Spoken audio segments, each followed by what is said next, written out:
Okay, ಇದೇ ಜನೌಷಧಿ ಕೇಂದ್ರಕ್ಕೆ ಸಂಬಂಧಪಟ್ಟಂತೆ ಮತ್ತೊಂದು ಸುದ್ದಿ ನೋಡೋದಾದ್ರೆ, ಹುಬ್ಬಳ್ಳಿಯಲ್ಲಿ ಎಂದಿನಂತೆ ಓಪನ್ ಆಗಿದೆ ಜನೌಷಧಿ ಕೇಂದ್ರ. ಚಿಟಗುಪ್ಪಿ ಆಸ್ಪತ್ರೆ ಹಾಗೂ ಕಿಮ್ಸ್ ಆಸ್ಪತ್ರೆಯ ಜನೌಷಧಿ ಮಳಿಗೆಗೆ ಇನ್ನೂ ಕೂಡ ಆದೇಶದ ಪ್ರತಿ ಸಿಕ್ಕಿಲ್ಲ. ಹಾಗಾಗಿ ಅವರು ಎಂದಿನಂತೆ ಅಲ್ಲಿ ಕೆಲಸವನ್ನು ನಿರ್ವಹಿಸ್ತಾ ಇದ್ದಾರೆ. ಅಲ್ಲದೆ ಕಿಮ್ಸ್ ವೈದ್ಯರು ಹೊರಗಡೆ ಔಷಧಿ ತಗೊಳ್ಳುವಂತೆ ಚೀಟಿಯನ್ನು ಬರೆದಿದ್ದಾರೆ. ಇದನ್ನೇ ಹೇಳ್ತಾ ಇರೋದು ನಾನು, ಇದನ್ನೇ ಹೇಳಿದಿಷ್ಟು ತನಕ ಸರ್ಕಾರ ಇದೀಗ ಜನರಲ್ ಮಳಿಗೆ ಸ್ಥಳಾಂತರಕ್ಕೆ, ಅಂದರೆ ಜನೌಷಧಿಯ ಮಳಿಗೆ ಸ್ಥಳಾಂತರಕ್ಕೆ ಹೊರಗಡೆ ಚೀಟಿ ಬರೀಬಾರ್ದು, ಅದಕ್ಕಾಗಿ ಶಿಫ್ಟ್ ಮಾಡ್ತಾ ಇದ್ದೀವಿ ಅಂತ ಕಾರಣ ಕೊಟ್ಟಿತ್ತು. ಆದರೆ ಸರ್ಕಾರಿ ಆಸ್ಪತ್ರೆಗಳಲ್ಲಿ ಉಚಿತ ಔಷಧಿಗಳು ಸಿಗದ ಕಾರಣಕ್ಕೆ ರೋಗಿಗಳು ಹೊರಗಡೆ ಹೋಗ್ತಾ ಇದ್ದಾರೆ.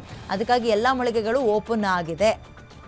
ಜೆನೆರಿಕ್ ಔಷಧಿ ಮಳಿಗೆ ಕೇಂದ್ರ ಇದ್ದದಕ್ಕೆ ಬಡ ಜನರಿಗೆ ಎಷ್ಟು ಉಪಯೋಗ ಆಗ್ತಾ ಇದೆ ಅಂತಂದರೆ, ಸರ್ಕಾರಿ ಆಸ್ಪತ್ರೆ ಪ್ರೀಮಿಯಮ್ಸ್ ಎಷ್ಟೋ ಔಷಧಿಗಳು ಇದು ಆಸ್ಪತ್ರೆ ಒಳಗೆ ಸಿಗಲ್ಲ ರೀ.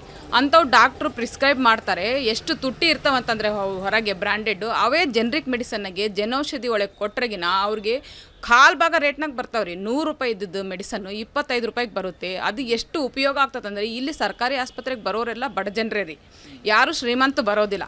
ಅವರು ಅಲ್ಲಿ ಹೊರಗೆ ಆದ್ರೆ ಒಳಗಿಂದ ಕೊಡ್ಬೇಕು ನಮ್ಗೆ ಗುಳಿಗೆ, ಹೌದಿಲ್ರಿ? ಬರೀ ಹೊರಗೆ ಓಡಿಸ್ತಾರ ಅಲ್ಲಿ ಅವ್ರಂತಾರೆ ಇಲ್ಲಿ ತಗೋರಿ. ನಾವು ಒಳಗಿನ ನಾವು ಬಡವ್ರು ಬಂದಿರಿ, ಹೌದಿಲ್ರಿ?